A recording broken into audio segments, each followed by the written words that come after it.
निशा ma'am कैसे देख रही हैं इस बजट को?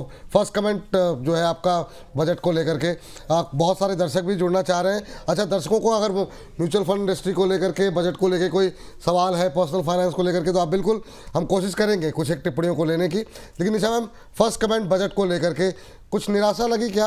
हालांकि फिस्कल डेफिसिट को लेकर के जो टारगेट था पूरा हुआ, कैपेक्स प्लान को लेकर के टारगेट पूरे होते हुए दिखाई दिए। पर्सनल फाइनेंस पे बहुत ज़्यादा बातचीत तो नहीं हुई, पर जो हुई है संतुष्ट हैं आप उससे? विपुल जी, आई थिंक मेरे हिसाब से ये बजट विकसित भारत की तरफ उन्होंने वेटेज दिया हुआ है ज्यादा। सबको कुछ ना कुछ मिला है, ऐसा नहीं है कि पर्सनल फाइनेंस को कुछ नहीं मिला है।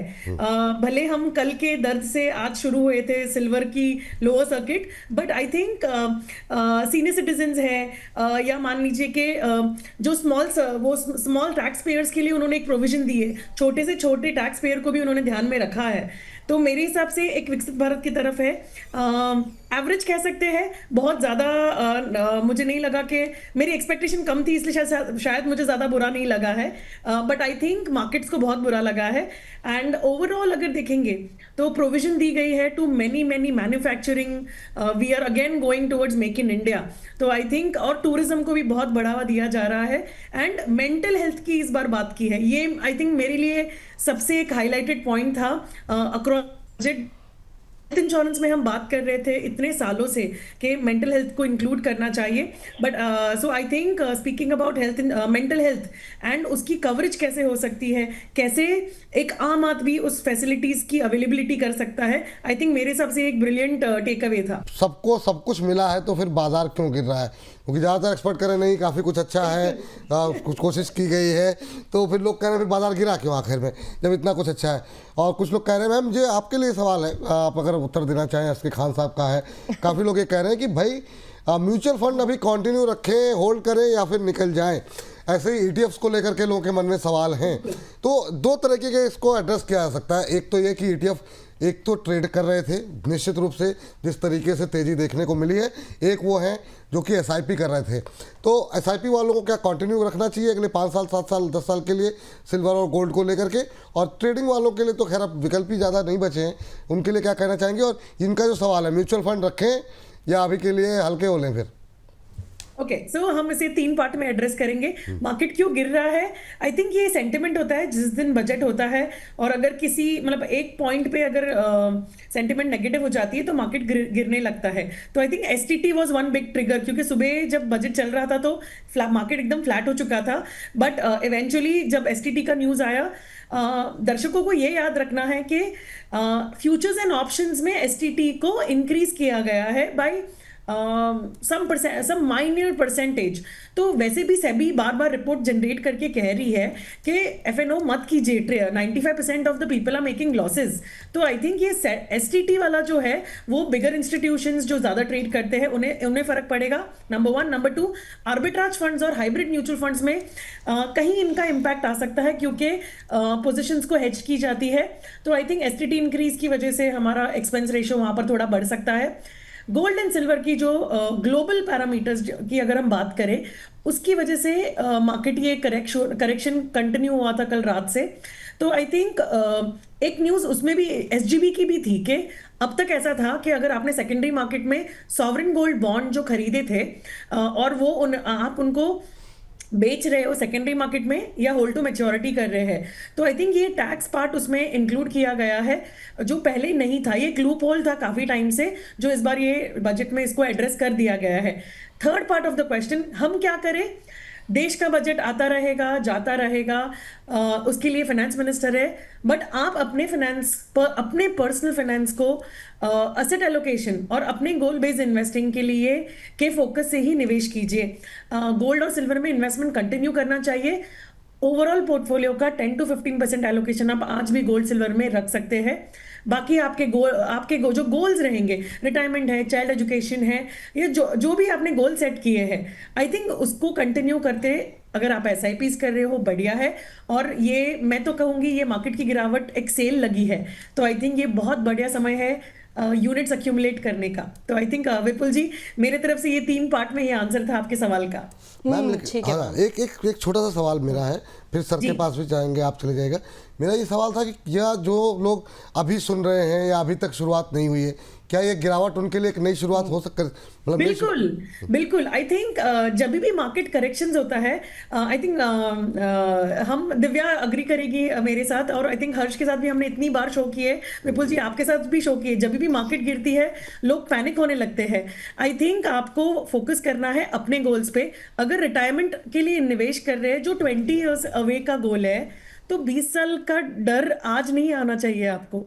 तो आई थिंक ये बढ़िया समय है निवेश कंटिन्यू रखने के लिए। और अगर आज से आप शुरुआत करना चाहते हो, शायद अगर आप दिन भर हमारे शोज देख रहे हो बोनस पे, और आप अगर मोटिवेट हो चुके हो, तो I think best day to start is today. लेकिन मैम आज के बजट में जिस तरीके से जो एसटीटी को लेकर के फैसला हुआ, यहाँ से अगर और करेक्शन बाज़ार में होता है, हम 1-1.5 साल से वेट कर रहे हैं और हमारी जो SIPs है उसने ही बाज़ार को संभाला हुआ था, लेकिन अब थोड़ा सा जो इन्वेस्टर्स हैं वो भी फ्रस्ट्रेट हो रहे हैं। उनको भी लग रहा है कि ऐसा तो नहीं कि अब इक्विटी में जो SIPs चल रही है उसमें आने वाले दिनों में अब गिरावट देखने को मिलेगी। अगर इस साल भी बाज़ार नहीं चलता है तो फिर मुझे लगता है कि 2020 के बाद जो एक नई पीढ़ी आई है जिसने लगातार अच्छे रिटर्न ही देखे हैं, उसको थोड़ी सी निराशा ज़्यादा हो रही है। आप क्या कहना चाहेंगे, अभी क्या करना चाहिए म्यूचुअल फंड इन्वेस्टर को? विपुल जी, आई थिंक मैं सर का जब डिस्कनेक्ट हुआ उसके पहले का मैं एक और आंसर हमारे दर्शकों को देना चाहूंगी। अगर आपने भारत में रह के भी क्रिप्टो में निवेश किया है और आपने उसको डिक्लेयर नहीं किया अपने फॉरेन एसेट्स में, तो आई थिंक आपको वो भी डिक्लेयर करना जरूरी है। आप अपने RSUs या ESOPs की जो बात करते हैं, आप अगर मल्टीनेशनल में काम करते हो तो आपको ये कंपनी देती है, लेकिन हम ये ITR में डिक्लेयर करना भूल जाते हैं। तो I think it's a wonderful time. I think ये ओवरऑल जो स्कीम गवर्नमेंट ऑफ इंडिया लाना चाहती है वो है बेसिकली एमनेस्टी स्कीम कहते हैं हम इसे। मल्टीपल वेज के आप डिक्लेयर कर दीजिए, पेनल्टी थोड़ी सी कम लगेगी। तो आई थिंक ये पार्ट है जो उन्होंने इंट्रोड्यूस किया है ये बजट में, और इसका लाभ उठा के रिवाइज रिटर्न की डेट्स भी चेंज हुई है, आप एक्सटेंडेड रिटर्न भी फाइल कर सकते हो। तो आई थिंक ये थोड़े छोटी चीजें हैं जो इम्पैक्ट बिल्कुल करेगी आम आदमी को, और उसका फायदा उठाना चाहिए। रही बात आपके सवाल की, विपुल जी, आई थिंक ये जो 2020 कोविड के वक्त के जो इन्वेस्टर्स जो जुड़े थे स्टॉक मार्केट्स में, जो सिप के नंबर्स को काफी बढ़ावा दे रहे थे, आई थिंक ये ऑडियंस ने मार्केट को ज्यादा कंसिस्टेंटली नीचे गिरते हुए देखा ही नहीं है। हम और आप 20-25 साल से यही काम कर रहे हैं, तो हमने काफी मार्केट साइकिल्स देखी है। तो आई थिंक मैं हमेशा एक सिंपल एग्जांपल देती हूँ सभी को कि इन्वेस्टमेंट्स जब भी हम करते हैं उसे डेली मत देखिए, आप उसको 6 मंथली रिव्यू कीजिए, खुद से मत निवेश कीजिए, आप एक एक्सपर्ट की हेल्प लीजिए। तीसरी बात, जब ये निवेश कर रहे हैं गोल बेस कीजिए। गोल का मतलब है कि आपने टारगेट सेट किया है, आप क्यों निवेश कर रहे हो और ये कब तक आप निवेश करके रहोगे। तो आई थिंक मार्केट्स है ऊपर और नीचे जाएगा ही, तो अगर ज्यादा देर तक नीचे रह रहा है तो घबराने की जरूरत नहीं है। आपने अगर डेट में भी डाला है, इक्विटी में डाला है, गोल्ड सिल्वर में डाला है, फिक्स डिपॉजिट में डाला है, और आपने मान लीजिए कि रियल एस्टेट में भी डाला है, तो आई थिंक ये सारी चीज अगर आपने अपना एसेट एलोकेशन राइट किया है तो घबराने की जरूरत नहीं है। हाँ, लेकिन विपुल जी आपकी एक बात बहुत सही कही है आपने कि जो 2020 से आए हुए निवेशक जो है, क्या वो इतनी निराशक जो रह रहे हैं वो कितने दिन तक रहेंगे ये हम नहीं कह पाएंगे, क्योंकि जब तक जियोपॉलिटिकल इशू सॉल्व नहीं होगा तब तक ये प्रॉब्लम हमें दिख सकती है। बजट का इम्पैक्ट आई थिंक ये 2-3 दिन के बाद लोग भूल जाएंगे, तो उसका इम्पैक्ट नहीं दिखेगा। गोल्ड सिल्वर में जो तेजी चली आ रही है, I think it has taken a break, and I think हमें, आप गैम्बलिंग करने के लिए बिल्कुल मत आइए। गैम्बलिंग करनी है तो कसिनो में आज ही जाके खेल लीजिए, हार जीत तुरंत हो जाएगी, आपको वेट नहीं करना पड़ेगा 10-15-20 दिन तक। तो आई थिंक ये मेरी तरफ की एडवाइस है। ठीक है मैम। इसके अलावा जैसे कि निशा मैम ने कहा गोल्ड सिल्वर हो गया, उसमें आप ETF के फंड के जरिए अभी भी अपना निवेश जारी रख सकते हैं। हालांकि मैम अगर गोल्ड बॉन्ड की बात करें उस पर भी इस बजट में एक मंथन हुआ तो कुछ चीजें निकल कर आई कि मैच्योरिटी की रकम जो है कुछ एक पर्टिकुलर लोगों के लिए टैक्स फ्री नहीं होगी। क्या कुछ था मैम, मैं चाहूंगी थोड़ा सा विस्तार से समझाइए। प्राइमरी मार्केट, सेकेंडरी मार्केट, क्या कुछ चीजें कही गई हैं?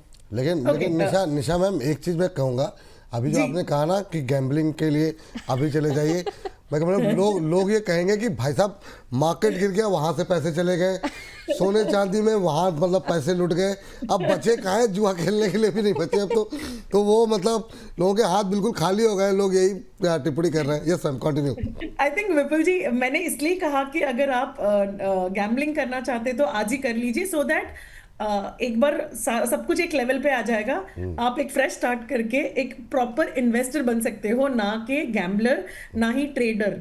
ठीक है, ये यूट्यूब के शॉर्ट्स या ये रील्स पे ये अच्छा लगता है कि मैंने इतने पैसे बना लिए, इतने डाले थे तो इतने बन गए through in so much of time, इतने लिमिटेड टाइम के अंदर। I think no, investment has to be treated like sowing seeds. अगर आज कोई सीड्स सो की है तो अच्छा फल आने के लिए, अगर हम नारियल के पेड़ की बात करें या मैंगो की ट्री की बात करें, अच्छा फल 7 साल लगता है। तो क्या आप 7 साल में उसे पानी नहीं देते हो, खत नहीं बिल्कुल उसको प्रोटेक्ट भी करते हो, राइट? तो निवेश को भी सिंपल है, ऐसा ही ट्रीट करना चाहिए, थ्रिलिंग नहीं होना चाहिए। आपको बिल्कुल भी उसे बार बार देखने की ज़रूरत नहीं है। इसलिए हम कहते हैं म्यूचुअल फंड्स के रूट के थ्रू आइए और अपना एसेट एलोकेशन ठीक कीजिए, जिससे कि आपका जो निवेश है वो कंटिन्यूटी में रहेगा, पैसा बनता रहेगा। ये अगर आपने 7 इयर्स एक अच्छे से इक्विटी डाइवर्सिफाइड पोर्टफोलियो बनाया है आपने विद अदर एसेट्स ऑल्सो, मैं मतलब मेरे एक्सपीरियंस में, हम 20-22 साल से यही काम कर रहे हैं, मेरे एक्सपीरियंस में कभी भी पोर्टफोलियो नेगेटिव नहीं जाता है। 4 to 5 इयर्स के बाद आपका पोर्टफोलियो एवरेजली लॉस बनाना बंद कर देता है। ठीक है मैम, गोल्ड बॉन्ड पर हम थोड़ा सा जानना चाह रहे थे आपसे, किस तरीके की चीजें चेंज की गई हैं जिन लोगों ने सेकेंडरी मार्केट से परचेज किया है, अब वो क्या करें? सो गोल्ड जो है Divya, SGB sovereign gold bond, ये RBI इशू करता था I think until 23, if I am not wrong, सितंबर 23 में लास्ट इशू आया था। तो अगर आपने जब इशू आया है और तभी सब्सक्राइब किया है SGB को, तो आपको जो एलोकेट हुए हैं वो आपको प्राइमरी मार्केट से एलोकेट किए हुए हैं। अगर ये बॉन्ड्स को आप होल्ड टू मैच्योरिटी, मतलब 8 साल का बॉन्ड होता है, अगर आपने उस बॉन्ड को 8 साल तक होल्ड किया है तो आपका, मान लीजिए आपने 100 रुपए लगाए थे और 500 रुपए हो गए, 400 रुपए जो आपका कैपिटल गेन हुआ है उस पर कोई टैक्स नहीं है, बिकॉज ये गवर्नमेंट का पेपर डॉक्यूमेंट था, बॉन्ड था, जिसमें आपने निवेश किया था और ये उनका गाइडलाइन था। अब मान लीजिए कि आपने तभी सब्सक्राइब नहीं किया और आप ये पार्टी में लेट आए और अभी सरकार नए इशू ला ही नहीं रहे हैं, तो मान लीजिए आप सेकेंडरी मार्केट से खरीद रहे हो। सेकेंडरी मार्केट मतलब आप अपने ट्रेडिंग और डीमैट अकाउंट में आप खरीद रहे हो सॉवरेन गोल्ड बॉन्ड को। तो वो बॉन्ड आप जब खरीदोगे और जब आप उसको बेचोगे तो आपको पहले नॉर्मल आपने इसमें उसको आपने सेकेंडरी मार्केट में खरीद लिया, जब आप इसको बेचते हो तो आपको इस पे कैपिटल गेन्स टैक्स जरूर लगेगा। And I think sir is back. Sir taxation में थोड़ा सा और आपकी एक्सपर्ट राय दे दीजिएगा। मैम जो है जाते जाते एक कमेंट आपसे, क्योंकि GST को पे भी हमने जब कट हुआ था तब भी देखा था कि जो है बीमा को बढ़ावा देने के लिए सरकार लगातार कोशिश कर रही है, वहाँ पर GST रेट कम किया गया, अब एक्सीडेंटल क्लेम पे जो ब्याज लगता है उसको टैक्स फ्री कर दिया गया है। तो ये हम मान के चले कि हम धीरे धीरे कोशिश ये कर रहे हैं कि जो भारत के अंदर जो कवरेज बहुत कम है इंश्योरेंस सेक्टर को, उसको बढ़ाने की तरफ बढ़ता हुआ ये कदम है। अब बिल्कुल, आई थिंक ये उन्होंने एक स्पेसिफिक पॉइंट्स कहा था आज सुबह जब बजट वो बोल रहे थे कि मोटर के रिलेटेड जो भी क्लेम है पहले उस पर TDS कट के आता था, तो आई थिंक वो पूरा हाथ में दिया जाएगा, क्योंकि ये बहुत सालों से पेंडिंग था, ये डिबेट हो रहा था काफ़ी सालों तक। एंड आई थिंक अगर ये एक छोटी चीज़ आज बजट में कही गई है, इट मीन्स उनकी नज़रें इंश्योरेंस पे भी है।